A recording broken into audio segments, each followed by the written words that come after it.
Hey, ladies and gentlemen, how are you? Checking my gain. There we go. How are you? It's Nights with Ping. We're back after a 24-hour break. I was trying to get on yesterday and I ended up about an hour and a half away from home at a family member's house, and lunch took way longer than I thought it was going to take. We didn't get home till 9:30 at night. We left at like 10 a.m. in the morning, which I mean that happens when you visit family. It's never a 2 hour or 3 hour thing. It ends up being like an 8 hour thing, and then we had to drive an hour and a half home. So it was really nice. We were out in the country for the day, which was awesome. And yeah, it was nice to be out in the clean, fresh air in the mountains of Victoria. It was cool and nice to see the family out there. We don't see them that often. And yeah, good to see everyone in the chat. How is everyone? Did you miss me? We're gone for one day. Flying DJ says, will I be flying into San Antonio to solve the Savannah Soto case? No, because I can't pronounce Bexar County properly. I keep missing the Y in it. I keep missing it. Apparently, it's Bayer County. Um, I will continue to make a mental note of that. Thanks, DJ. Who else is here? Danny Mitchell. Danny Mitchell, how are you? Great to see you. He says an Oakland PD officer shot today. Yes, it is a part of a burglary operation that happened early Friday morning. They were responding to reports of a burglary at a cannabis business, and unfortunately, a Oakland PD officer was shot and killed. We will talk about that a bit later. Laura G is here. Hey, Laura G. Kelly in Texas. Hey, my darling. How are you? Good to see you. LMS has this message. I want to put it on the screen before we get everything going.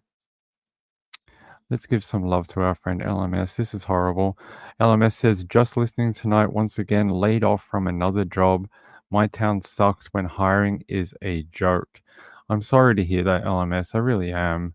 I know everyone's doing it tough right now, and I know jobs in particular are starting to tighten up. It's not like it was around the pandemic where jobs were aplenty. Jobs are really tightening up. So I hope you find something else that suits you and they aren't jerks to you. I really do. And who else do we have in here?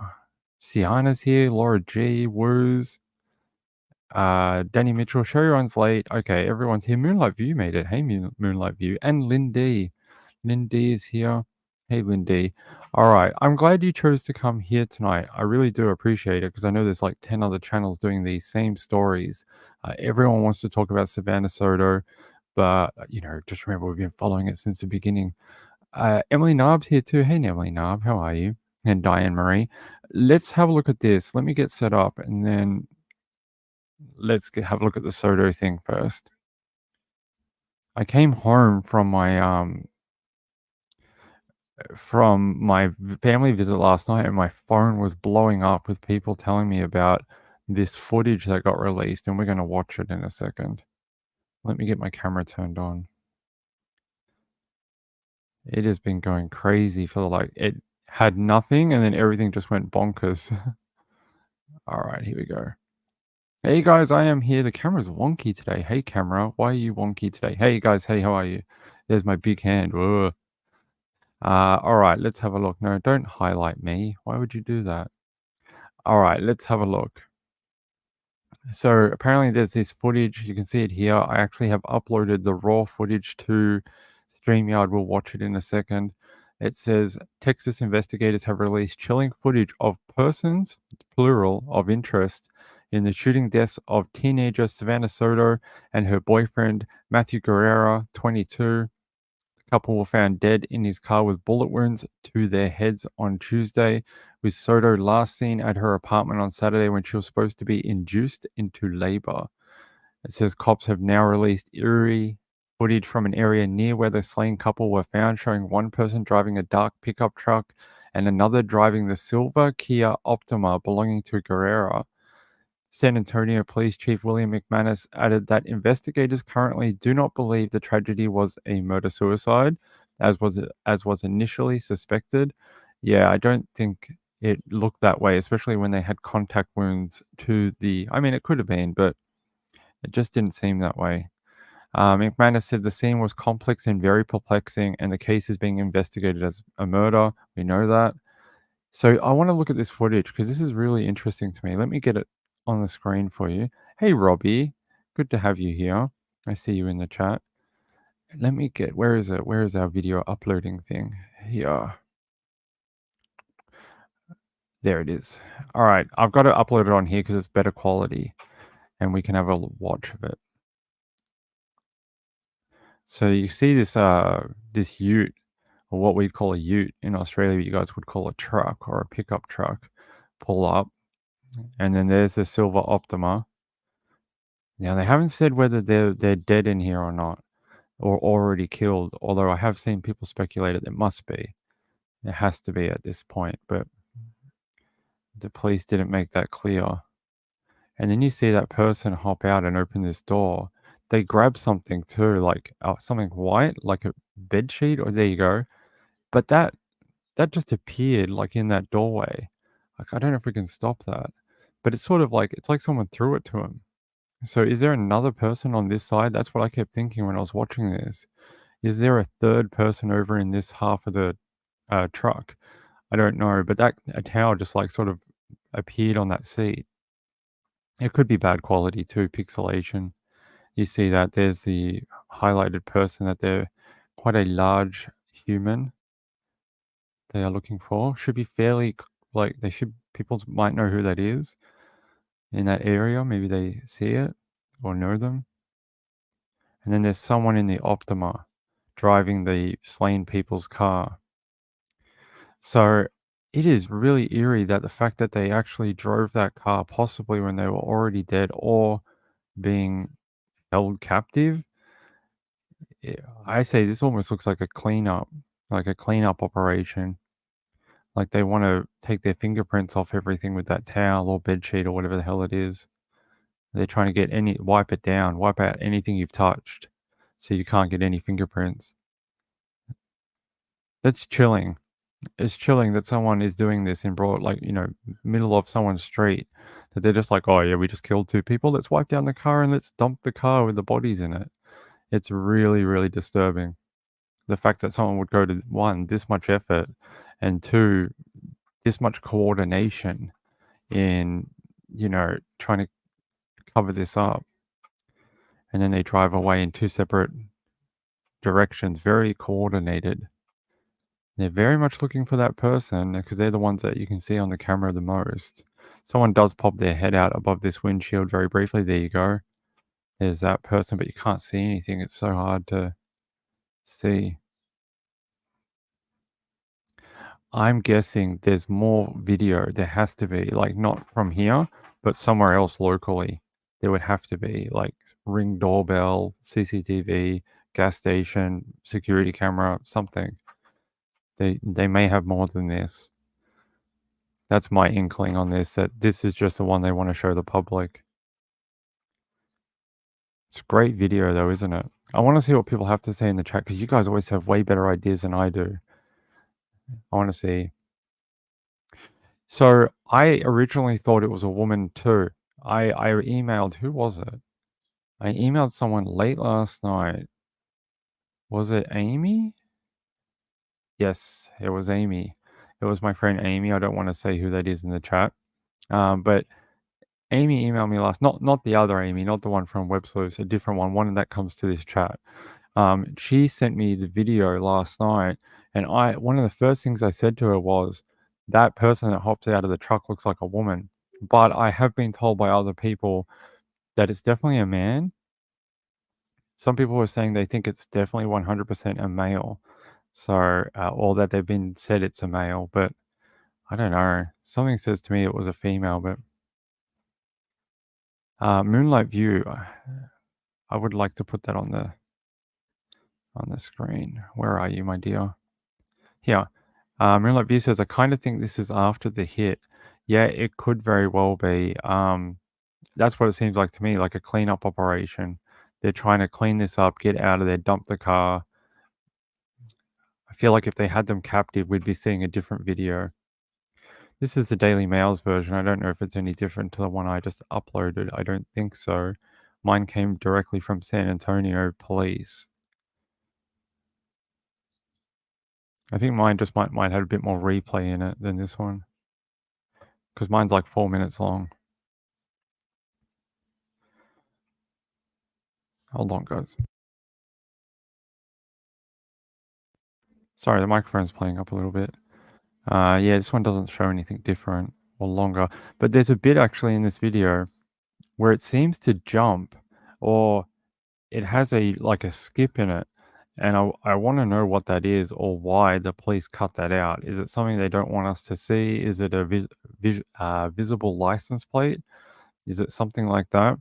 Because it sort of jumps. You see the car and it kind of goes, "Ugh," and it jumps forward in time. And I'm like, I wonder what is on that piece of footage that they don't want us to see in the public. There is Savannah and her boyfriend Matthew, both deceased.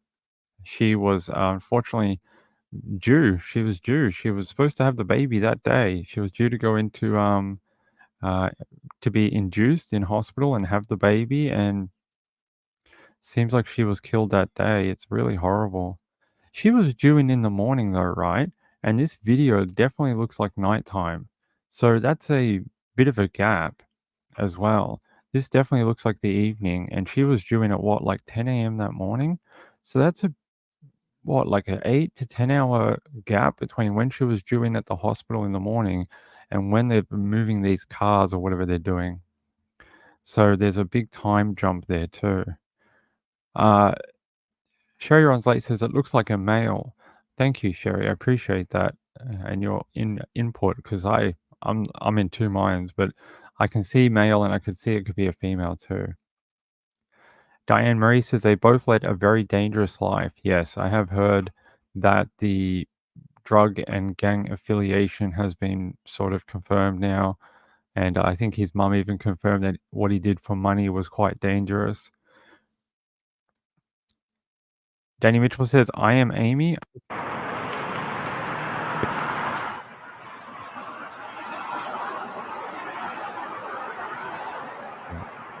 Uh, Oh, she was due And the Saturday guy morning that and she went pulled missing in on the behind Friday. her Thank and you, he turned Marlene. around and said, Sorry. I thought they said if that what's your had been number? cleared up And I since said, I'm I not was last interested, on, mate. I Like, I'm appreciate just it. not They just interested. said they And had he was been like, gone no, for no, no, some what's your number? time, What's like your number? 4 days. Like, and he kept So if asking that me, and he timeline's been probably asked me like narrowed 6 times. down, thank When you, she Marlene. I didn't refused, the know. stranger attacked, So she choking went her missing on the unconscious. Friday and was due Saturday I morning. said to Yeah, Chris, so I so have to maybe that push, I was have the to night push. before then. Chris, I feel like I have to push. And he's I like, still think no, that's you really don't. sad, especially when she was supposed to have the baby in the morning. So horrible. That baby doesn't know why you're doing any of this, do they? It's just a baby that hasn't been born yet. Diane Marie says, "How is grandma? She is healing. She is better. She Oh, I feel the had to heat. go to the doctors to get her hand whatever, like rebandaged because she's got gravel rash all up her arm, so they had to redo that. And then she had some antibiotics to keep everything clean and Good all that kind of stuff. Lord. And she's going to a specialist next week to get her eye rescanned because they're unhappy about the scan that they had the other day. So they're doing that next week. Danny Mitchell says, poor baby was doomed either way. Look, I don't like I'm on to fire. Whoa! narrow someone's life down It just to their exploded parents' more. choices. Yeah, let's Plenty, not go plenty that of way. Let's people not go have that way. succeeded where their parents have failed. Like not failed, like maybe they don't live the most law-abiding life or whatever, and then some people become like judges or you know and things like that. So I'm not counting them out for that, but it is very sad. Something's playing in the background. Let me see. I don't have anything playing. Is it the video? Hold on, guys.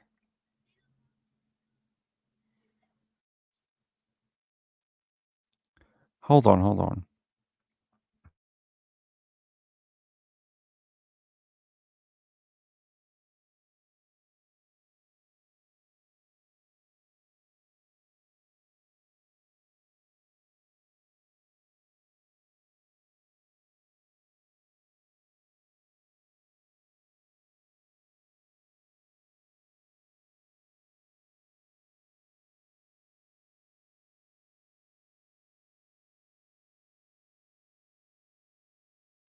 Is it our TV?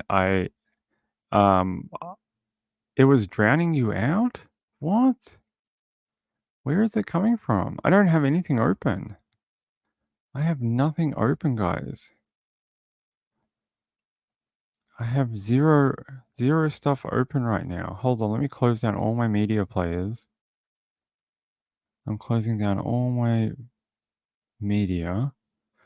I close down all the web pages. Unless it was a web page that was open and playing. Because I just don't... Oh, it's this. What is going on with my speakers? Ah, it's switched again. I'm sorry, guys. I hate this system where every time I plug in my microphone, I have to switch the microphone in the audio outputs every time. It doesn't...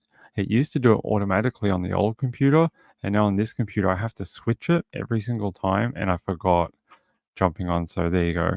I can't hear it. So when I don't do that, I can't hear the audio playing. I can see things and stuff like that, but I can't hear any audio. So it was playing on Daily Mail. Sorry about that. Hey, yeah, I stopped it. Thanks, guys. Thank you for letting me know. Uh, let me see what you guys have to say. Nanalana says, Danny Mitchell, I get what you're saying. The baby was not going to be born in good circumstances, but now the baby is in heaven. Didn't even get a chance. I mean, I like to think we give everyone a chance at life, right? Even if they have, uh, sad circumstances or whatever like that, they're born into a bad household or things, anything like that. We always give people a chance, right? That's what I like to think. Uh, Kathy Lynn Taylor, my friend, how are you? I hope you are doing well. I don't know. And I know that's not what you want to hear from a true crime podcast, but I really don't know who this is and what the hell they are doing in this video. I think they just must be dumping the car with the bodies and cleaning up their involvement. They're trying to wipe everything down, like the door trim, the steering wheel, handles, latches, anything they would have touched to avoid fingerprints, probably. Wouldn't it be easy to wear gloves than to have to try and wipe everything down? Or maybe they're trying to wipe blood away from things so the car is like discovered later on, so it's not drawing as much attention. Like if you have blood splattered everywhere, someone's going to call the cops pretty quick, right?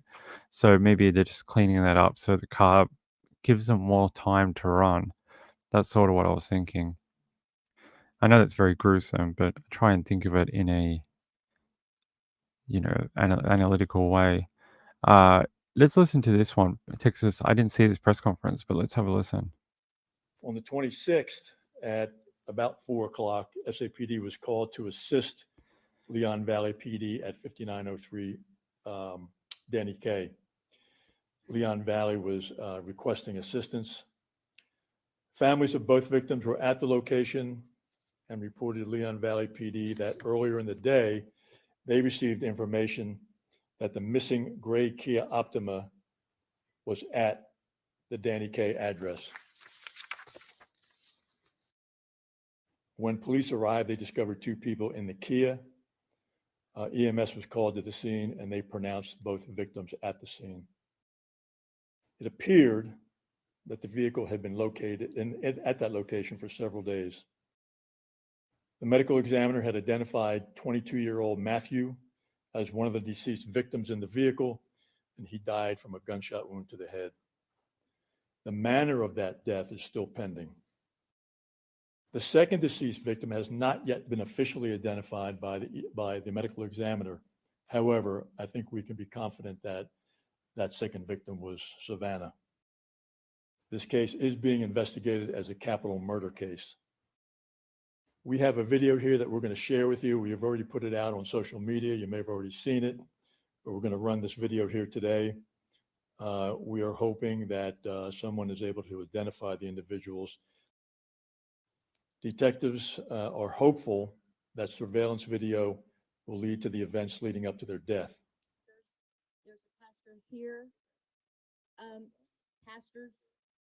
Pastors, if you need prayer, you need to be able to understand or just get.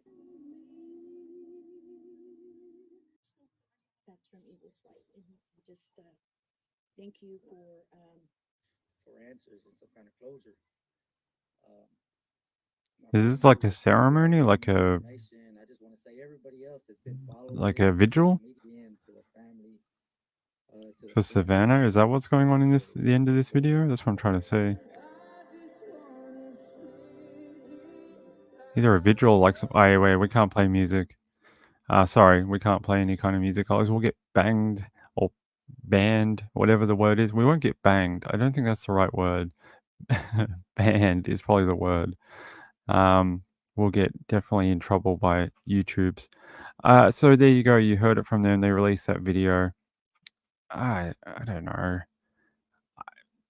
I've heard some suggestion that some people reckon it's related to the court case last year. We showed that video on our last live show where there's a big brawl in the court and they're beating up the guy who shot Savannah's brother that was murdered. And they're in the court and they're beating on him and wailing on him. And the guards are sort of like, give them a minute, then we'll pull them off.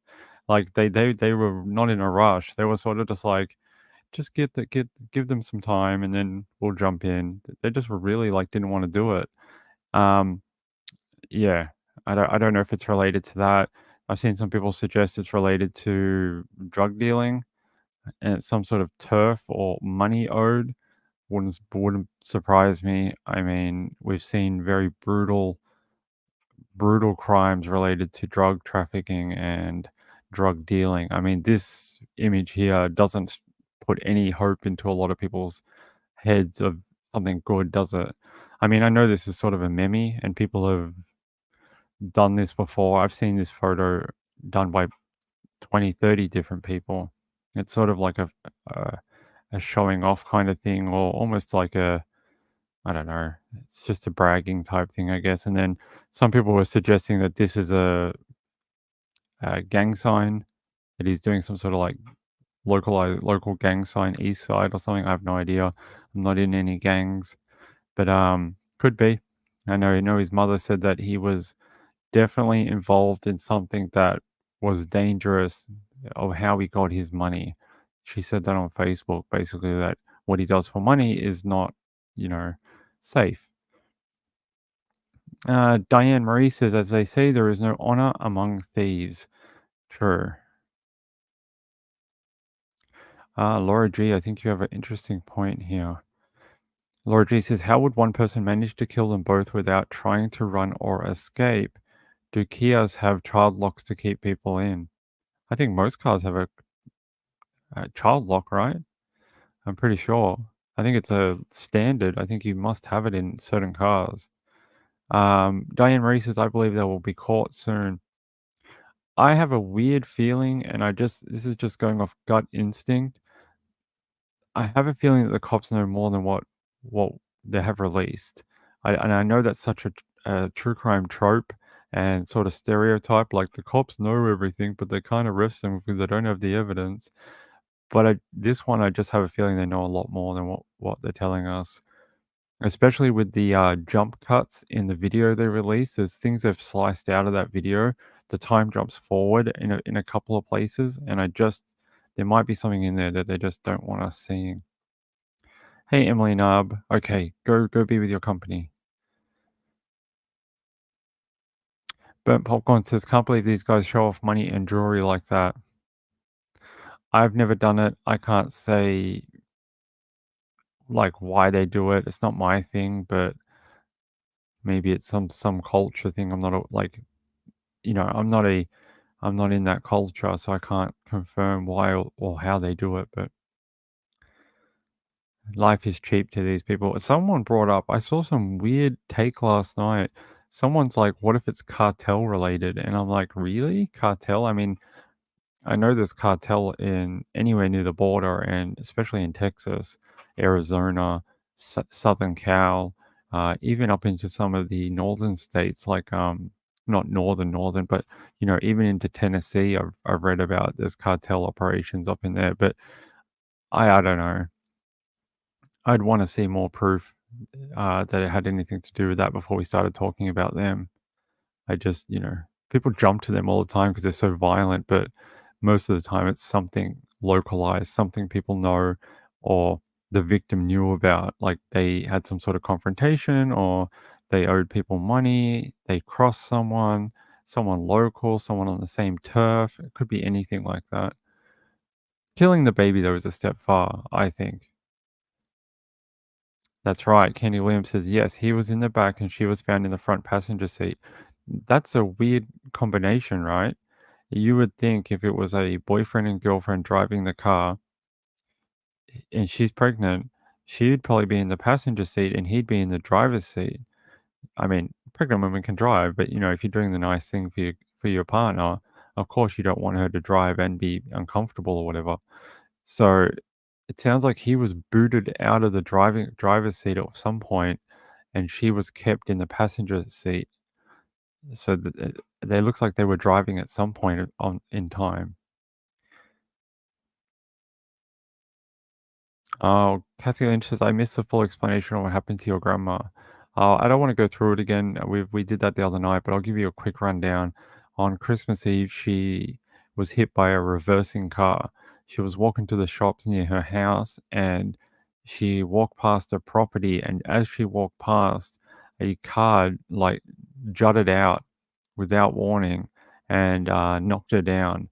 And she ended up with a badly busted up wrist, hand, her hands full of like gravel rash, and she's got a fractured eye socket, and she had to have stitches to her eyebrow. So she was pretty messed up. So that really knocked around our Christmas, unfortunately, but it's okay. She's going to heal. She's a tough old lady. She's tougher than any of us. All right. Let me check this out. Oh, there's a story I really want to talk about. Well, if we get more on this on the Soto thing, I will talk about it. But this one has also been blowing up my inbox, and everyone keeps asking me to talk about it. I don't know a ton about it because I've been focusing on on the Soto case, but we can have a look at it. It's Colorado mother on the run after allegedly murdering two of her children. Kimberly Singler, is that how you pronounce it? Had originally reported a burglary at her home. Let's see if we can watch this little video and we can all be enlightened. It's gut wrenching. It's atrocious to hear that something would happen like that, especially to two young children. Just the other day I saw them playing outside in the snow, and to think that they're not here anymore is it's heartbreaking. Allison Baltman has lived at the Palomino Ranch condos for the past 5 years. She and others we spoke to tell us it is typically a pretty quiet and safe area. I mean, the closest thing I would say is our mailbox is being broken into, but yeah, nothing this shocking or huge. Which is why Waltman was taken aback when she returned home from work last week to discover that the complex had become a major crime scene. The CSI vehicle was still here, and it was when they were taking out the bodies. And it was really, really sad to see how small they were and just how fragile and petite they were just being pulled out of the house. In the early morning hours of December 19th, Colorado Springs police received a 911 call for a burglary here on Palomino Ranch Point. When they arrived, they found a 9-year-old girl and a 7-year-old boy dead inside their apartment.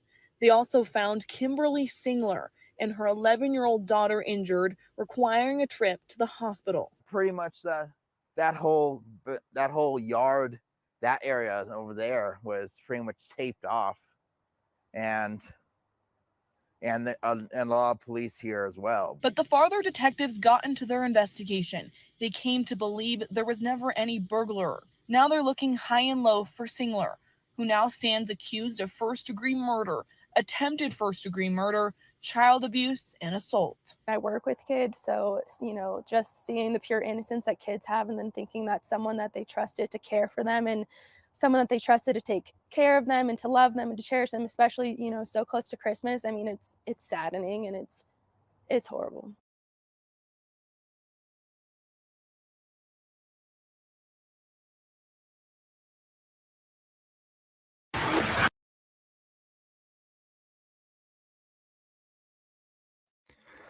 So there you go. I didn't know anything about this until someone sent it to me. So it says here the police and FBI, you're messed up when the FBI is searching for you. are searching for a Colorado mother who is suspected of killing 2 of her children and injuring a third. Kimberly Singler, 35, is accused of lying about a burglary at her home early this month, in which two of her 3 children were found dead. Singler was last seen on December 23rd. A warrant has been issued for her on 4 counts of not felony, it's felony murder in the first degree, 2 counts of felony attempted murder, and 3 counts of felony child abuse, and 1 count of felony assault in the first degree.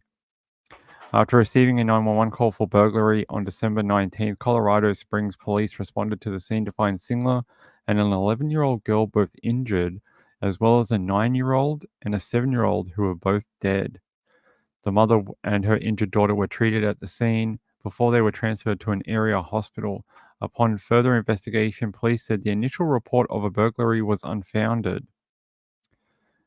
Police established a probable cause for the murders on December 26 and obtained an arrest warrant for Singler. She is charged with 4 counts of the counts we just talked about. A court set a $10 million bond for Singler, but the details of the arrest warrant are sealed under a court order right now. Singler's 11-year-old daughter is recovering and is safe and accounted for in a Colorado Springs area.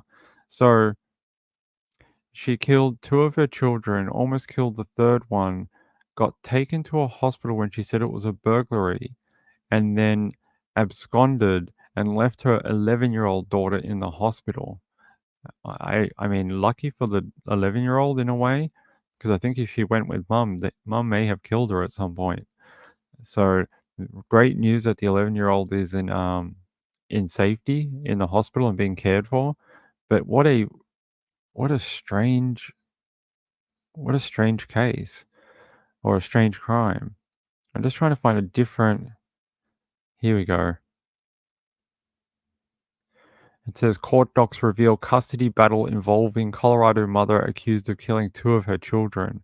Oh no, here we go. It says new court documents reveal there was a rocky custody battle involving a Colorado Springs mother accused of killing 2 of her children before she disappeared. Kimberly Singler, 35, went back and forth for more than 4 years with her ex-husband over custody of her 3 children and time restrictions with the kids. Singler filed the petition for divorce from her ex in 2018. On May 22, 2019, the court considered a request from Singler to restrict the amount of time her ex-husband could spend with their children. There were delays in setting a day and time for a trial hearing, according to court documents. By August 28, 2019, Singler did not respond to the court's attempts to contact her. She was delivered a court summons to her home. In 2020, the case was transferred to another judge, and court documents said the couple worked to come to a separation agreement and co-parenting plan for their children after their divorce. And then in January 5th, 2021, Singler filed a motion to move the children to Florida with her and assume immediate and sole and temporary parental responsibility, according to the court documents. Singler and her ex-husband debated the request throughout 2021. And then in October 2022, the ex-husband filed an emergency motion to prevent abduction and to terminate the stipulated order allowing the children to move to Florida with Stingler. Wait, her name's not Stingler. It's Singler. They added a T here. Where's the proof copying? Where's the proof writing? About a week later, the court scheduled an abduction prevention hearing, but Singler did not show up again. They again attempted to contact her by phone and mail to her home address. So it seems like she has a history of abusing the court system for parental rights and responsibility. It really does. Like you can see here, she puts through these different requests through the court system and then either doesn't respond for the final kind of few steps of the process, and then it lapses in the court, and then the court tries to get in touch. It seems like she just tries to use it to her own advantage. On May 13th, 2023, the ex-husband asked the court to modify parenting time. A month afterwards, the court appointed a child and family investigator. On August 7th, 2023, there was a court order for Singler to appear in response to her emergency motion to restrict her ex-husband's parenting time. Singler failed to appear according to court documents after sufficient time was given for her to make it to court. The court did not move forward with her request to limit her ex-husband's time with the children.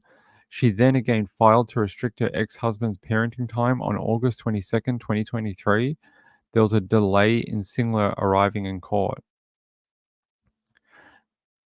It says September 9th, 2023, it did not find the time where the children's father would endanger their physical or impair their emotional development. The court denied Singler's motion to restrict her ex-husband's parenting time. The court, however, on September 29th, 2023, granted the mother's motion to restrict her ex-husband's time with the children until an investigation into two claims against him could be completed. The children's father was accused of felony menacing and false reporting after allegedly pulling a knife. Both parents were ordered to submit to a polygraph test according to court documents. On November 7, 2023, the court denied Singler's request to be excluded from polygraph testing. The court document said 10 days later, after hearing testimony on the matter, the court decided the ex-husband would not endanger the children's physical or health or impair their emotional development and terminated the restriction on his parenting time. At that point, the court ordered Singler and her ex-husband to communicate solely through the parenting app, AppClose. I never heard of that one. Maybe it's like a thing to stop family violence or disagreements. Singler was ordered to bring her children to visit her ex-husband between December 16th and December 31st. There you go. There's the trigger. According to court documents, to make up for time he missed when the accusations against him were being investigated. Singler was scheduled to meet her ex-husband with the kids at Colorado Springs Police Department, Stetson Hills substation at 9 a.m. on December 16th. It's unclear at this time if Singler showed up for that meeting, but court documents said her ex-husband made an emergency motion for police to enforce the custody agreement the next day on December 17th. Oh my God, what a crazy backstory to this. It says Singler was seen on December 23rd. Colorado Springs police said after a burglary was reported on December 19th around 12:30 a.m. at a home near the intersection of North Powers Boulevard and Stetson Hills Boulevard, Singler and her 11-year-old daughter were found injured at the residence, police said. Officers also found a 9-year-old girl and a 7-year-old boy dead. There you go. So there's sort of the background into what happened to the two children she killed, but also the 11-year-old. So this seems like it's been going on for years. Oh, hey, I just saw you. Where is she? Where's her first message? It is heartbreaking. Hey, Amy. How are you, my friend? It's good to see you. Yeah, that's what I figured it was. It was like, just there's so many like child custody issues where the parents just bicker. They get so toxic, and just simple things like dropping off the kids on a Saturday or something becomes like all out warfare. And that's a great idea that they can sort of communicate through an app where the messages are probably monitored by, court staff and have triggers and things like that. So, yeah, good to see you, Amy. Good to see you. How is everyone? Terry Queer's here. Hey, my friend, how are you? Yeah, very sad. These custody disputes that lead to homicide, they just really, really break my heart because the kids didn't do anything. You know what I mean? The kids are just innocent bystanders in their parents' dysfunction to get along and work together for the children. They end up being the victims in most of the situations that come out of it. I find it interesting here that she asked the court to remove herself from the polygraph testing. That's such a interesting little tidbit in this information.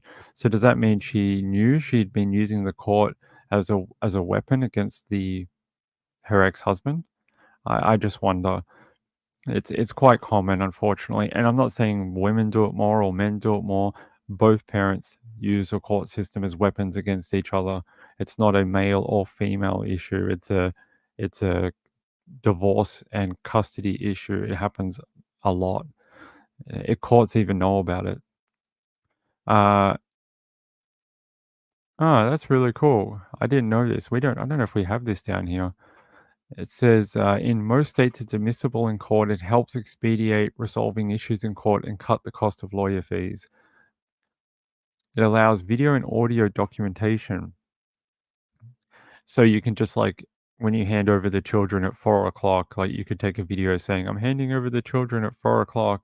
I've met my obligations. Or if there's I want to travel with the kids to Florida for a holiday. I would like to seek your approval, that type of thing. I think that's great. Anything we can do to get parents to get along and focus on the children, that's a great thing.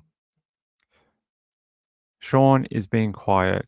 I just never knew that sheep can speak. It's shocking to me to this day that sheep can speak. I don't know what they're talking about. There are places you don't want to go uninvited. Where does Kathy Lynch know of places? I would like to know. All right, let's move on. I'd like to if we get more, if they track her down, I will give you an update on that because that is very interesting. Let's talk about the burglary operation in Oakland because you guys were talking about this earlier, so I guess you want to talk about it. It says update: Oakland police identify officer killed in overnight burglary operation. There's a little video here. Let's watch it. He is Officer Tuan Lee, a 36-year-old who spent nearly 4 years on the force. Da Lin joining us live now from Oakland with what we're learning about Officer Lee and the shooting that took his life. Da. And Ryan, despite with their heavy hearts, they're working hard right now, those officers here and throughout the city, to try to track down the suspects involved in this killing. Now, this is one of the crime scenes here at the Embarcadero along the 880 freeway. It is shut down right now as officers continue to collect and document evidence. The interim chief says Officer Tuan Lei was driving an unmarked police vehicle when a burglar shot and killed the plainclothes officer. This appeared to be the truck he was driving, riddled with bullet holes. It appeared the truck came to a stop after it crashed into a parked vehicle on Embarcadero near the city's waterfront. The dangers and demands of this profession are real and come with significant sacrifice. The chief says at least one other officer was in the truck with Lei. Other responding officers rushed Lei to Highland Hospital. Doctors could not save him. We understand the officer's wife and mother were by his side. Dozens of officers from different agencies also stood outside of Highland to show their support. On Friday afternoon, a motorcade escorted the fallen officer's body to the county coroner's office. The officer's family member stayed with him the whole time. I've seen him hugging. I can feel that hug across the street there. Neighbor Roger Gomez never met the officer, but came to the hospital to pay his respects. Right now, just feeling totally empty inside. It's sad for the loss of the officer and everything that's going on in Oakland. I was born and raised here. I'm 70 years old now, and in the neighborhood, and it just hurts. He says he never felt unsafe in Oakland until this year, after witnessing and hearing about multiple burglaries near his house. In fact, he was on his way to buy security equipment to protect his home when he heard about the killing. Chief Darren Allison says it started out with the officers responding to a burglary in progress at a cannabis business in the 1400 block of Embarcadero this morning around 1 a.m. The thieves were gone by the time the officers got there, so they cleared the scene. But around 4:30 a.m., the chief says the thieves returned to burglarize the same business. Officer Lei, along with other plainclothes and uniform.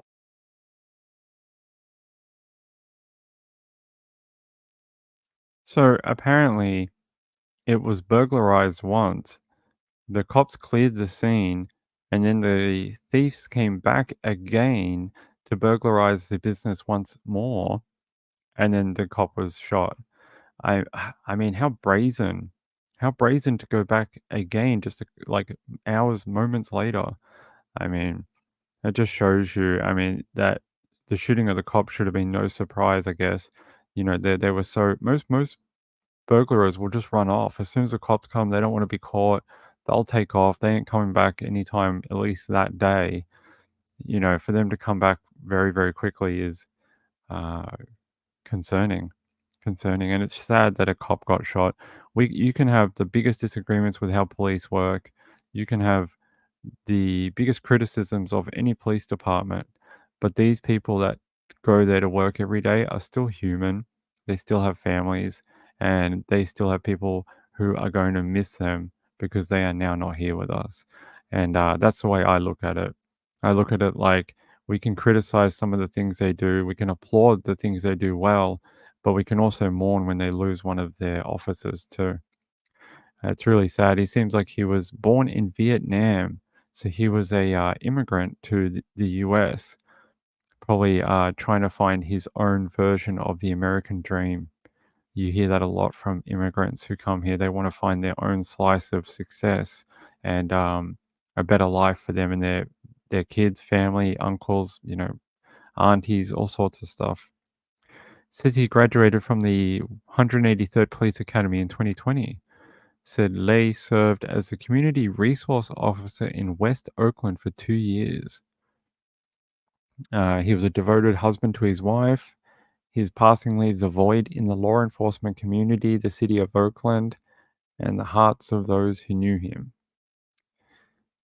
The block of Embarcadero, just after 4:30 a.m. Friday. They were reported at 1 a.m. of the burglary originally. Shortly after 4:30 a.m., dispatchers received a second report. That's the second time the burglar has come back. Officers arrived. They saw multiple individuals leaving the business.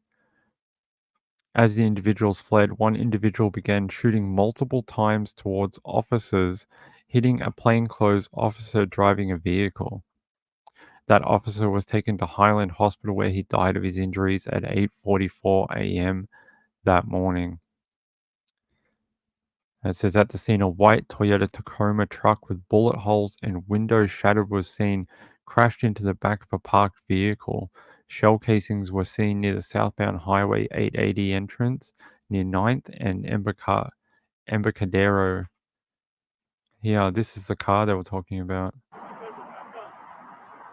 So he must have been shot and then became incapacitated and then crashed. Wow, look how many bullets went into his car. That's just they really weren't it wasn't like a firing shot just to get away. That was like, we'll just empty the clip. And, he died as a result.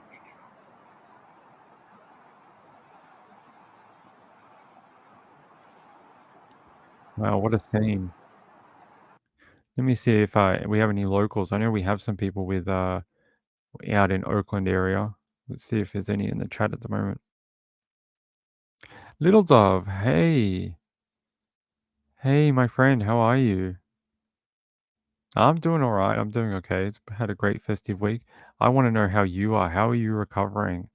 Are you doing okay? It's been about 9 months now. I hope you're starting to get into the rehab phase for your illness. I don't wanna say too much, I'll just say that. But I hope you're getting into that rehab phase, and I hope you're getting into sort of like the second part. I hope that's possible.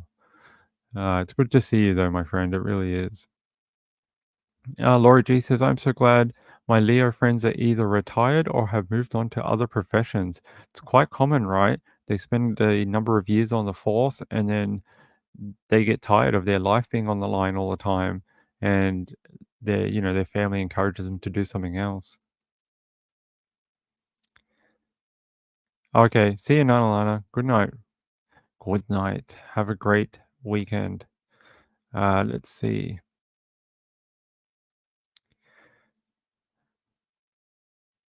That's very kind of you, Moonlight Views. She says, please like and subscribe and share.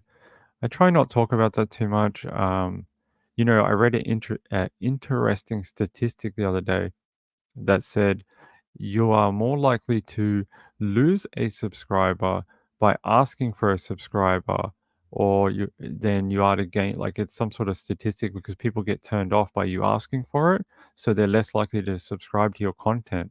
And I was like, wow, that's really interesting. I never thought of it that way, but it's probably true. All right, hold on. We have one more story. The other night we spoke about a Christmas miracle, a man who crashed his truck underneath a bridge and sat there for like, what was it, like 4 or 5 days in the freezing water underneath the bridge. He had started to slip into unconsciousness when all of a sudden two fishermen tapped him on the shoulder and shocked him awake. He was, rescued from underneath the bridge, and these two fishermen saved his life. He's alive now. I'm trying to find this link. It's from my friend Angela. I'm going to bring this up. Here we go. She sent me this video for us to watch. A little update for you guys. Karen, Mike Ortiz says it is nothing short of a miracle that his friend was found alive, but he's now facing the unknown as he recovers from surgery today.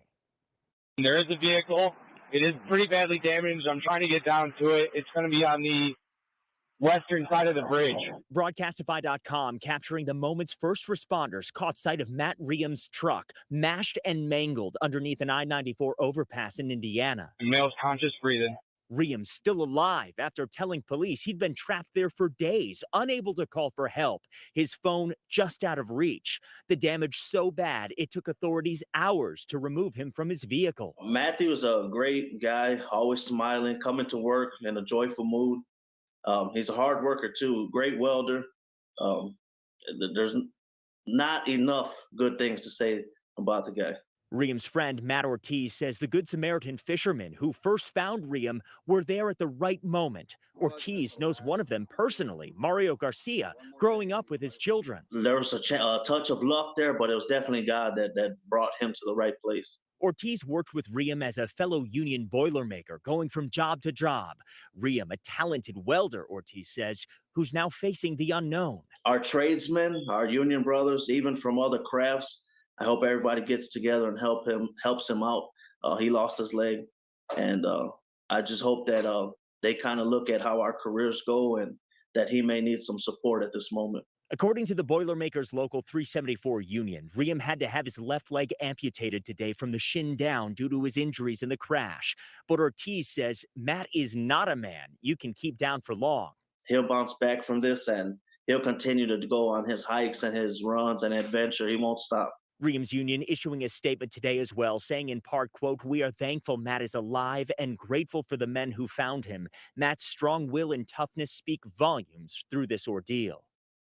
And it is just an incredible story of survival and of people ready to help in the right place at the right time. We have posted a link to a GoFundMe sent out by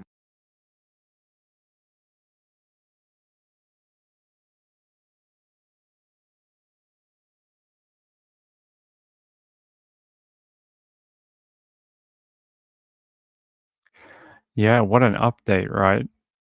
When you see photos of that car, when I spoke about it the other night, there was not really any photos of the wreck, but when you actually see it, you wonder, like, it didn't even look like a truck. It just looked like scrap metal that had drifted underneath the bridge. If it wasn't for those two fishermen, I'm almost certain they would have been finding a body in the spring when everything thawed out. There's no way anyone else would have gone down there to have a look. It just doesn't even look like a truck. It just looks like, yeah, scrap metal that somehow fell there. Really great. Those fishermen really saved his life. They, I think when he's healthy, he probably owes them a few beers at the local pub. Candy Williams says there was a similar story of a woman who was trapped in her car for a week, hidden in the brush before people found her. Like this one, an amazing story of survival. We had one about, when was it? A year ago? was it a year ago that we had that one in Ireland, Scotland, where there was a car full of people and they were traveling back from a nightclub, and they had come around a roundabout, and they'd come off the roundabout and ended up in the bushes behind the roundabout, and no one knew they were there, and they were all, I think 3 of them were dead, 2 of them survived, and they had been there for like 3 or 4 days, and no one could see them because the way the car rolled and crashed, no one could see it. Even if you drove around there 100 times, their family had driven around that roundabout looking for them, had no idea they were just there. Uh, I can't remember who the names were, but we did speak about it at the time. I don't remember your one about the woman trapped in the car for the week, but there was one in Texas of a man who crashed his car driving to a friend's place, and he survived on rainwater because apparently after he crashed, it rained and it started to make him hypothermic because he was already quite injured from the crash, and the rain on his skin was basically killing him. And I don't know, I can't remember how he survived. It was on one of those "Will They Survive" shows, but I remember the one in the UK last year. And he went back to work as a carpenter. Well, hopefully there's hope that this man, he can go back to work as a welder. I'm sure he can. I'm sure there's work within the industry that he can do. I'm sure of it. Moonlight View says, great point, Laura G. I love your positive input. Yeah, she's great, right? She always has really interesting tidbits about those type of injuries for us. So I think it was Nanalana sent me this update about our friend, the mushroom lady. I'm just going to grab it. Where is it? It was Wooz. Wooz sent it to me. All right. Thanks, Wooz.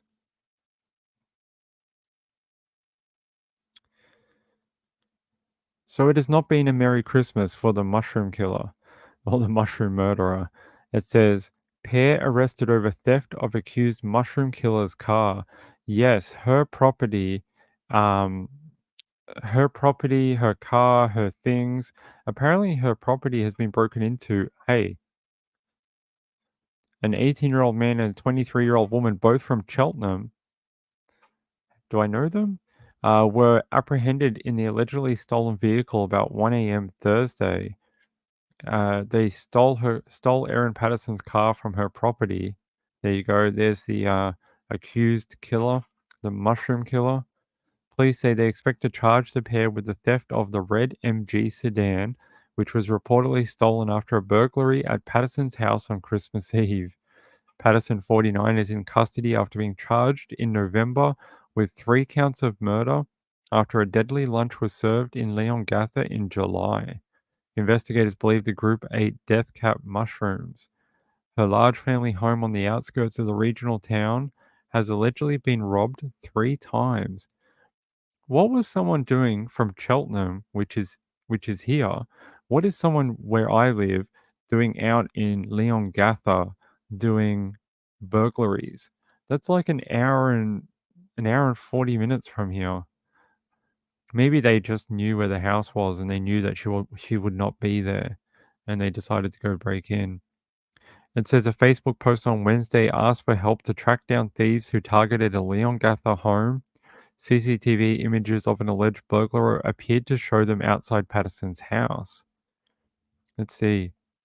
While Erin Patterson remains in custody, her empty Leongatha home was ransacked by thieves. Her friend posting these photos of a hooded figure to social media, revealing the property has been broken into 3 times in the past month, the latest on Christmas Day. Honestly, I feel sorry for the whole thing that's happened. That's a targeted attack. Like, you know, people can do wrong. Like, it's still going through court. Friends at the property today cleaning up but not wanting to speak on camera, instead revealing more details online, saying this man allegedly tore down the security cameras. This afternoon, police confirmed they have arrested and expect to charge 5 people, a man and a woman from Cheltenham accused of stealing Miss Patterson's red MG, while others allegedly stole her TV and other household items.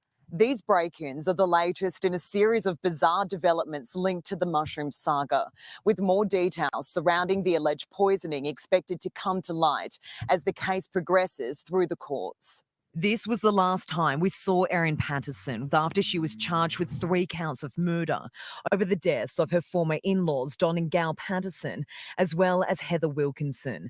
She's also been charged with 5 counts of attempted murder, 1 for Ian Wilkinson, who survived the alleged poisoning, and 4 counts for her estranged husband, Simon, who she's accused of plotting to kill.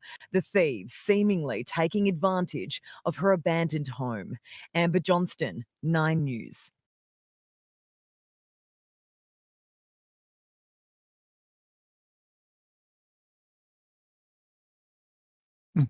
I like that it's now got a name, the Mushroom Saga. I mean, oh yeah, Sean sent me an article. Sorry, Sean, I forgot about that. Apparently, there's a mushroom company in Australia who sell sort of like wild mushrooms and exotic type, woodland mushrooms that you don't get at the supermarket. They're basically going out of business because of the Erin Patterson thing. That it's scared a lot of people off from eating wild mushrooms, and their business has fallen something like, what did they say, Sean? Like 80% since the mushroom case happened. They've lost like 80% of their business from it, and they're thinking they're going to have to shut up shop and stop the business shortly if they can't get more support. It's really sad.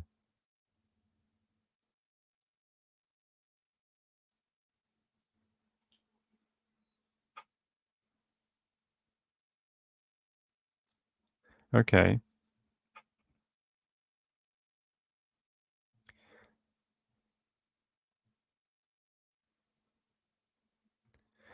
Okay, I got an email. It's just from Amy. She said, "From the neighbor's ring cam. Sorry, I had to leave your live stream. Have a good day, Ping."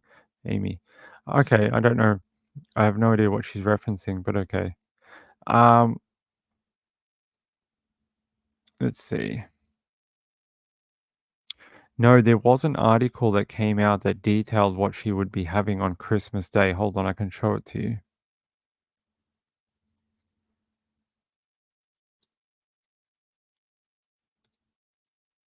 It's quite a common thing. They tend to do this each year. If there's like a high profile criminal in one of the jails, they'll often do this article. I've seen this article dating back over the last 10 years, maybe a bit longer. So it says, what accused mushroom chef Erin Patterson will be having for Christmas dinner in notorious Dame Phyllis Frost Women's Prison, and the one food she won't be enjoying, it's mushrooms. No, I think it's prawns actually. They're not allowed to have prawns because jailhouse authorities say prawns are too fancy for prisoners, and prawns are a typical Australian Christmas food. It says accused mushroom poisoner Erin Patterson is having her first Christmas dinner behind bars, a lonely meal in her cell inside Victoria's largest women's prison. Let's see where it says what she's having. It says Miss Patterson will have toast and cereal for breakfast before eating a Christmas lunch made and served by other inmates. While she can eat a selection of cooked meats with gravy and roast vegetables, Miss Patterson won't have access to prawns because seafood is considered too fancy by jail authorities for prisoners. She can have cake or plum pudding with custard for dessert. And at dinner time at about 3 p.m., geez, they eat early. Dinner will be cold meat and salad. Miss Patterson has been in prison since early November after police charged her with 3 counts of murder and 5 counts of attempted murder. That's interesting. So what time do they eat lunch? If they eat their dinner at 3 p.m., what time do they have their like main meal of the day, like 11 a.m.? It'd have to be so early. Now look, they do get up really early. I'm pretty sure most prisoners are up at like 5 a.m. or 6 a.m., something like that. They're up real early, so maybe they try and keep the day short for them because they are up quite early. I'm just trying to see if there's anything else in here. So apparently also her children will not be able to visit on Christmas Day. On Christmas Day, the prison is closed to all visitors. There is no outside visitors allowed on Christmas Day, but they can come during other days in the holidays. But young teens are not allowed to come to the jail unaccompanied. They must be accompanied by a guardian. And they're saying they're not sure who would accompany her children because her ex-husband certainly is not going to bring her children to see her. Well, he might. He might. Maybe he. Oh, I don't know. She tried to kill him, so I don't know. Probably not. It says here, Erin Patterson's ex missed jail on a plate, toast and cereal, and at lunch she can have ham, chicken gravy, roast vegetables prepared by inmates, dinner cold meat and salad. There's a photo of sort of the accommodation. Normally 2 people to a room. They have a little a little window or something, and a bench. There's a bathroom over here behind this. So it depends which one you're in.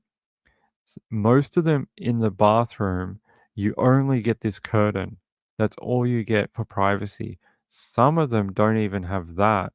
Some of them have what they call frosted privacy glass. And basically, you will be sitting on the toilet and the prison officers can see your face, but they cannot see anything else. So there's like a hole where your face would be, but they cannot see your body or anything else. It's quite quite disturbing is the word. I don't know, like invasion of privacy is what I would suggest. Uncomfortable. But hey, you don't go to prison to be comfortable, do you? And this is Kelly Lane. I don't think we've ever spoken about Kelly Lane. I don't think I've ever done a show about Kelly. But Kelly Lane was a former big time Olympian kind of sports athlete. She had a history of getting pregnant, aborting children, having children, giving them away, but then she had another child and then unfortunately murdered that child. She's been convicted of that. We can say that now. The police reckon she killed her baby. I think the baby's name was Tegan. I think so. And she is serving her sentence. I think she can be released soon, actually. And yeah, she was quite a well-known superstar at one point in her life. And she had some sort of weird thing against birth control, and she just wouldn't use it, instead ending up pregnant over and over and over again, but didn't want to actually have the children or take care of them. It was a bit weird, especially in Australia where female healthcare is free, not free, but available to most women and easy to access. It's not like it's in the US in uh, some of the states have taken away certain rights. It's quite easy to get access to here. While Erin Patterson is spending her first day in prison, convicted baby killer Kelly Lane may be enjoying the last of her 13 festive season meals served in a foil tray. Incarcerated in New South Wales prison since just before Christmas 2010, Lane will be dining on roast turkey with gravy, potatoes, and seasonal vegetables, followed by a fruit mince pie. Whether or not it is her last Christmas prison chow and she is released in May next year will be test of the new no body, no parole laws introduced into New South Wales. Okay. In New South Wales, they introduced this law. Basically, you cannot be released onto parole or have any kind of concessions to your sentence should you not give up the body of your victim. And this is to stop families from enduring pain for decades, years, multiple generations when their killer is put in jail and eventually maybe released back into the community, but the family is still suffering because the body of their loved one has never been recovered or found, or a location is not even known. So this will be interesting. I think they think this might be the first big one that will test that new law in New South Wales, whether Kelly Lane has to give up the body of Tegan to get out. That'll be interesting. Or if she doesn't do it, maybe she'll serve her whole sentence and not try for parole. It'll be an interesting test of that first law. We'll find out next year on that one. Hey, Insightful One, how are you doing? Insightful One said, I think that's a great thing to do. They are looking to bring that law into other states in Australia, and I've heard they're also looking at doing that in some other countries as well. They're looking at bringing it in so that prisoners can't just serve their sentence and get out, and the family still suffers. Sherry runs late. My husband was a correctional officer, and now rest for the wicked, and no rest for the wicked. I don't know what. I guess that's what you mean. That's a very hard job he lived. That Diane Marie says that's a good law. Yeah, I think so too. I think it's hard when you can't. You can sentence someone for the murder like a no body conviction, but then you say, okay, well, you can have 12 years in prison or whatever because we can't prove what you did to them. Then they serve their 12 years and get out. The family's still looking for their loved one. Like that's still a piece of closure, not total closure, but a piece of closure to the story that they can never obtain because the killer won't give up the body. And it's a way for the killers to control their victims to the end. So, very interesting. We'll see if they contest that law next year when Kelly Lane comes up for parole. She may not. She may not even try for parole. Wu says, will be interesting to see if she gives up where the baby is. I reckon she won't. I reckon she'll stick to her fantasy that she gave the baby to that man. She said she gave the baby away, and I reckon she's going to stick to that fantasy and she won't get out until her natural prison sentence is exhausted. Just a feeling. I don't think she wants to be known as a baby killer, and I think she will say that, oh no, I gave it to Ron Mackey or whoever, I don't know the name, but she said some random name. Police track down every person um, via that name, via a different spelling, via anything, even remotely close to it. They tracked down every person in Australia and overseas and rang them and was like, did you have sex with Kelly Lane? Did you have a baby with her? Did you take a baby from her? No? Okay, we'll call the next one. And they did that for like 4 years or something. They kept calling them, trying to find out if there really was a person who took the baby. Sean says, she is a few roos short in the top paddock. She is, my friend. She is. Moonlight View says, will she claim Zanny the nanny as well? No, I'll try and find who she claimed. Hold on. Give me a second.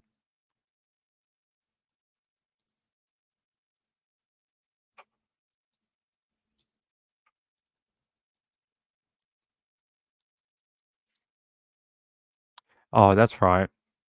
She told the court and police she gave Tegan over to the baby's father, a man named Andrew Morris, a surname she later changed to the last name of Norris.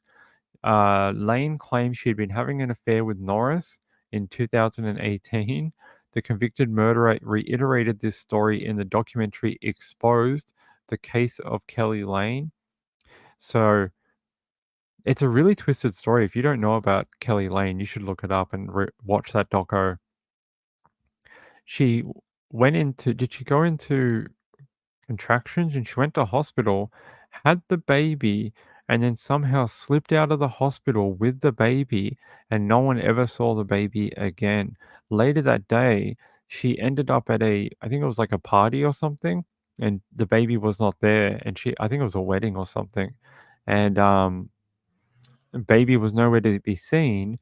She had just given birth hours earlier, and that was where people started asking questions like, where did the lady who just gave birth go? Where was the lady who ran out of this hospital? And it took many, many years for it to catch up to her, but eventually it did. She was arrested in 2009. and eventually there's a photo. Are we sharing this one? No, hold on. There's a photo of her when she was in high school, and she was a swimming star or polo star, champion water polo player. Quite the hot teen girl. I'm sure lots of teen boys would love to sleep with her. That's probably why she was so, I mean, it's not a good thing or a bad thing. People can do what they want. Kelly Lane, 48, was jailed for 18 years in 2010 after a court found her guilty of murdering her daughter Tegan 2 days after giving birth in 1996. So it took them almost 13 years to catch up with her. 14 years, almost 14 years. Tegan's body has never been found. It says here, it's been revealed that Lane has been living in a halfway house in Western Sydney and has a full-time job producing dairy products in a milk processing plant for the state's prison population. There's a photo of her now, I think. There you go. Going to her job, apparently. Footage has emerged of the baby killer leaving her full-time job this week, the first time she's been seen in many years. Dressed all in black, carrying a backpack in the clip. Lane has been serving out her sentence in various prisons, including Silverwater, Dilwinia, and Clarence Correctional Center in Grafton. She's been deemed a model prisoner. That is no surprise to me, judging by her background. I knew she'd be that type of prisoner. She wouldn't cause trouble. She'd try to toe the line. She's one of these people that wants to put on the impression that she is the perfect person. She has that sort of narcissism where she is the most perfect human, and I'll do anything to prove it to you. That's sort of the image I got from her trial.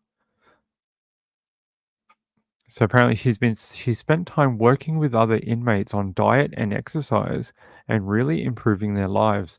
No surprise. She was always into diet and looking good in her younger years as a athlete. Yeah. Lane was a champion water polo player and the daughter of a senior member of the police force. She hid 5 pregnancies while maintaining her athleticism, and later her job as a private school teacher, and claims nobody was remotely aware of her pregnancies. This included her boyfriend at the time, who unwittingly fathered 2 of her children. Both those children were legally and quietly adopted out, with her first child born only hours after she played in the grand final of a water polo match and attended the post-game festivities. Yeah, see, she'd done this a number of times. It's a really interesting case. I don't know how we got onto this, but there you go. Emily Narb says, but never any confession about the baby. No confession. She's never, all she said is that she gave the baby away. That's it. Yeah, very bizarre case. Maybe one time we'll do a deep dive on it. I would like to do more of those in 2024 where we concentrate on a single case for an entire night and just do A to Z of that one case, because I think that would be somewhat interesting to people.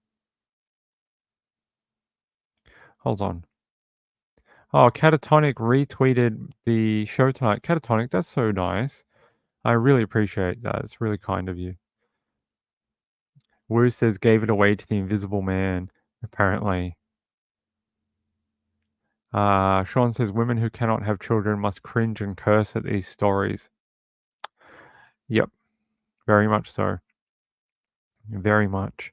I think women who struggle to get pregnant or have babies at all are hurt when they see people who, I think any woman or person hates it when they see children mistreated, but people who can't have children, it must sting that little bit deeper for them, knowing that they are unable to have children.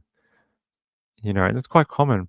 Isn't it like for every 5 women, one of those women will never be able to have children because they just are not fertile enough, or they have health problems which restrict it from happening. So It's it's more common than people think. Catatonic says her parents were a bit strange too, from memory. Yes. Marlene Clausen says, love your coverage of the Berry and Honey Sherman case. I appreciate that. That's very kind. I thought I did the worst job ever on that case, but I've had quite a few comments from people who said they like those episodes.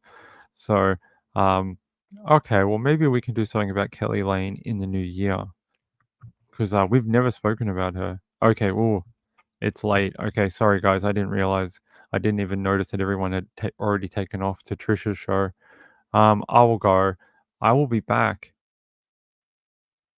What's tomorrow? Tomorrow's New Year's Eve here in Australia. It is a Sunday, which is a Saturday night. We will be back New Year's Eve. New Year's Eve, we have a 4-5 hour live show planned. I will make the thumbnail tonight, and the chat will be open from then until New Year's Eve. You guys can come in and leave comments or whatever. But we have a huge show on New Year's Eve. We have special guests.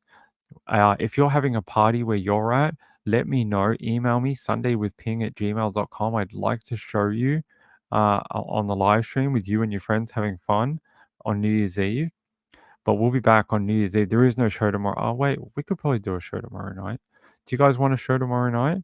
I could probably do a show tomorrow night. All right, we'll be back tomorrow night. I didn't do one yesterday. We got to make up for it, right? I'll be back tomorrow. We'll do a quick one tomorrow. And then I will put up the New Year's Eve live stream. It is going to be bonkers. And yeah, I have a few things planned, but if you would like to show your party on New Year's Eve, get in touch with me. I'd like to show you.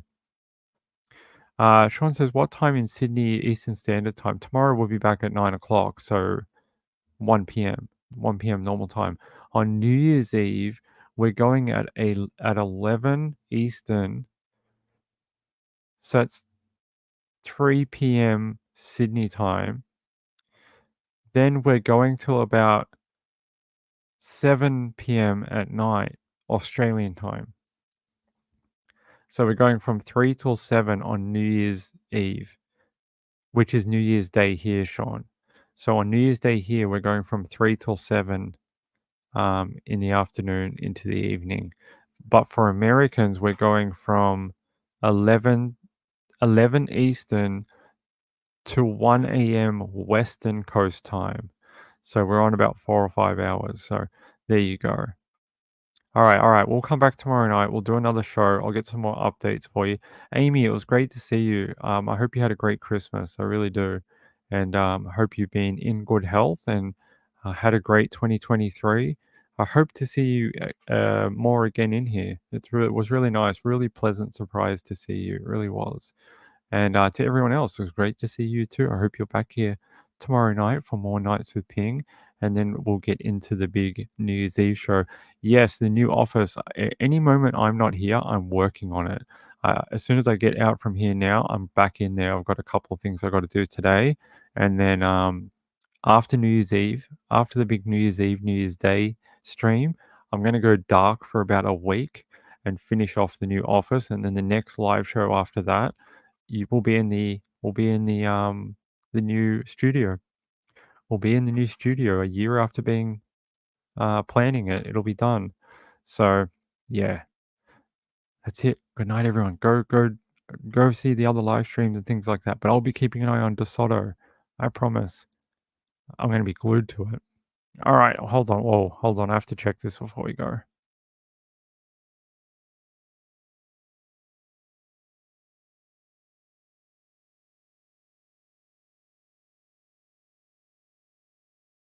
All right. Good night, everyone. Love you all. Thanks for showing up. I appreciate it. See you later from Melbourne, Victoria. Bye bye.